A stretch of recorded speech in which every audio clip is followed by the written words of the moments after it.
A Balancing Act, a podcast devoted to helping families navigate memory loss. I'm Kelly Burtonshaw. For 20 years, I've worked as a licensed speech-language pathologist and a certified dementia care specialist. And I've seen firsthand that when a loved one is diagnosed with memory loss, everyone's lives change. Family members have to juggle their loved ones' now increasing need for care, while also trying to manage their own lives, families, and careers. It truly becomes a balancing act. So I created this podcast with the goal of helping you and your family navigate these challenges head-on. Together, we'll find the answers, because no one should walk this journey alone. Let's get started.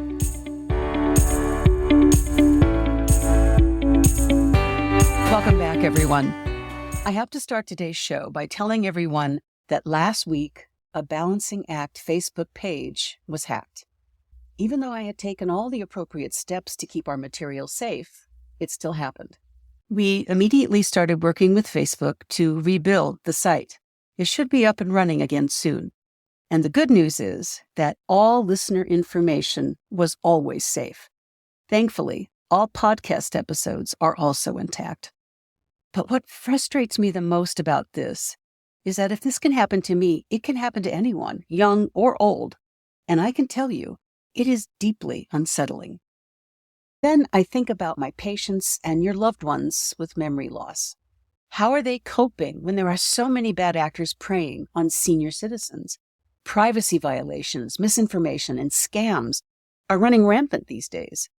Seniors lose billions of dollars a year to these scammers. And I'm worried that those with memory loss will become victimized by internet crime. With memory loss or dementia comes increased confusion and reduced judgment, greatly increasing their vulnerability when it comes to the use of technology. Will they even be able to recognize scams on their devices? So today, let's talk about ways to assess your loved one's changing need for and ability to use technology, as well as ways to adapt their phones and computers to safely meet their needs.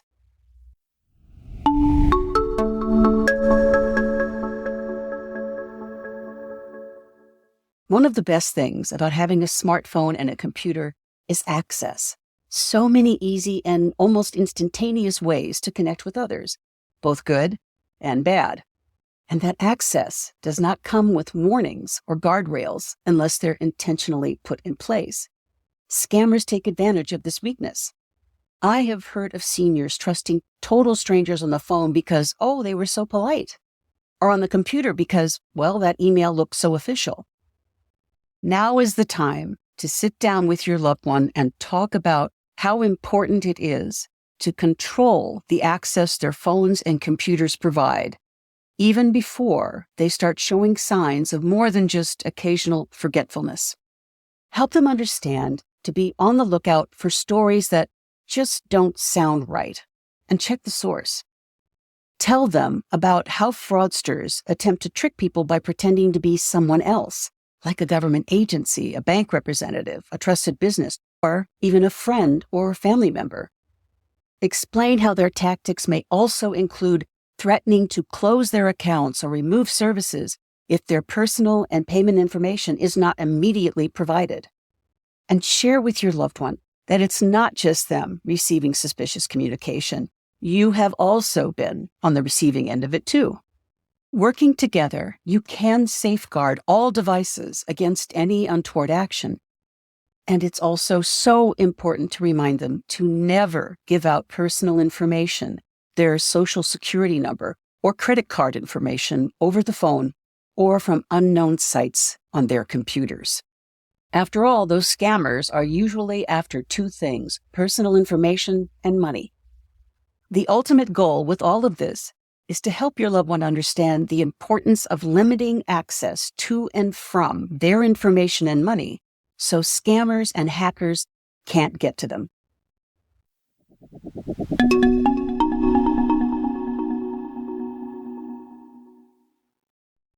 A good way to start the conversation with your loved one about limiting access is by asking them what's most important to them about having these devices and how they use them every day.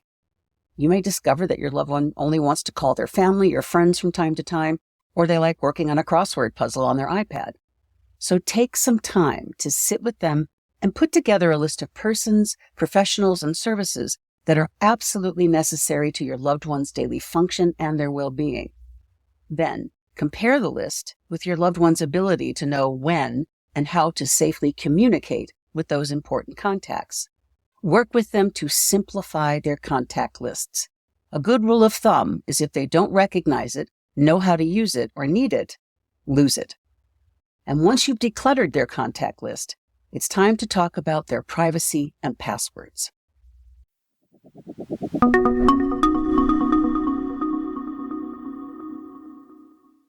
It is a federal crime to take password information from someone without their permission. If you can get written permission, that would be preferred.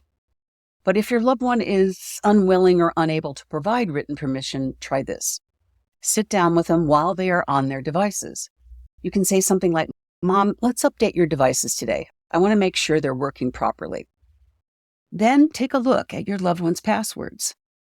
If they use the same one for everything, it's time to change that.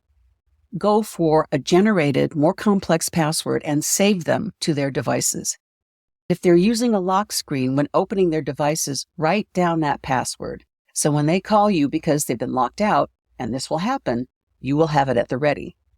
Now, many devices these days also allow for facial or fingerprint ID to open a device, which may make it easier and safer for your loved one. And there's another safety option when it comes to passwords. Find out if you can exchange your loved one's current passwords for passkeys on their devices. A passkey is considered much safer than a password because it's stored solely on their device.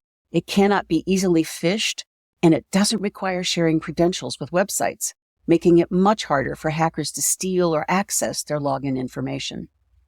Now, once passwords or passkeys have been updated, it's time to clean house.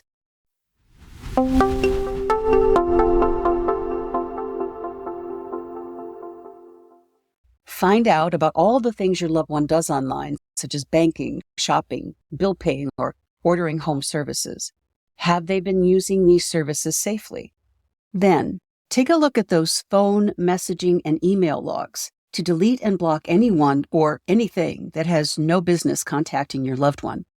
Take some time to do the same with their social media. It's also a good time to get rid of unnecessary apps and subscriptions. And here's a big one.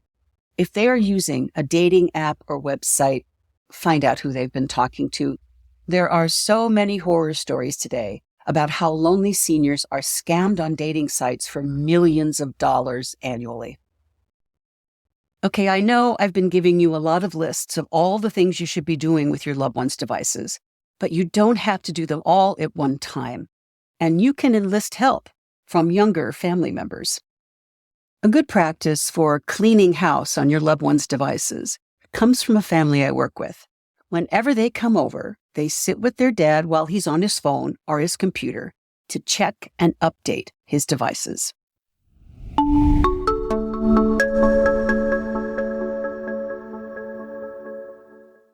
Now we come to problems that aren't so much about scammers, but about your loved one's behaviors. As dementia progresses, you may find that your loved one is struggling with devices they were previously familiar with, the remote control, the phone, computer, and any programmable device. What can also happen is their phone becomes a help button.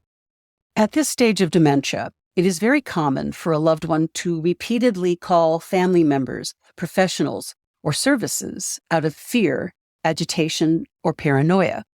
They may call over and over again for the same prescription, the same bill, to transfer money, or even the police because they hear a TV they forgot to turn off in another room.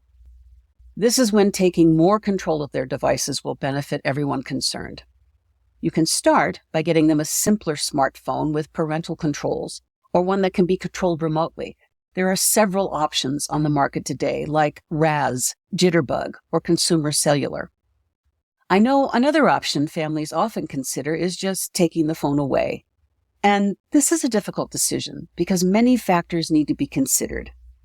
Is how they're using their phone a matter of annoyance to others or a matter of safety? or both? For many elderly persons, a phone or a computer is their lifeline. Whenever they're scared, worried, or lonely, they need someone to talk to. And it also touches on the issue of aging with dignity. So consider that with modifications, keeping their phones allows them to feel like they have some control over their lives and what they do. Because of the importance of this and any other decisions regarding your loved one's use of technology and media, I'm including references in the show notes for you to become as informed as possible regarding these issues.